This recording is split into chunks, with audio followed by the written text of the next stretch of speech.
Corina Sanchez di raw napansin pagkapanalo ni Lito Lapid bilang senador. Usap-usapan ang pagkabigla ng kilalang news anchor na si Corina Sanchez na nanalo pala sa pagkasenador noong nagdaang national and local elections, NLE, ang action star na si Senator Lito Lapid.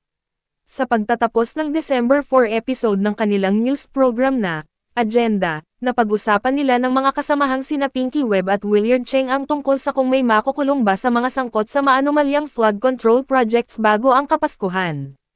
Matatanda ang nabanggit ni Lapid na malungkot siya sa pagkakadawat ng mga dating kasamahan sa maanumalyang flood control na iniimbestigahan ngayon ng Independent Commission for Infrastructures, ICI.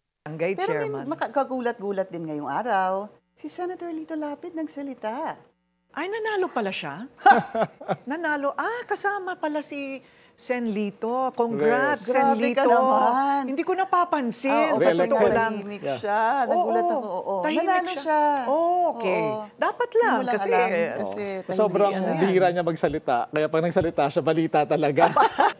Senator Lito. Hi, Sen Ngayon Lito. ko nalaman ni Corina na senador po kayo. ngayon alam ko na.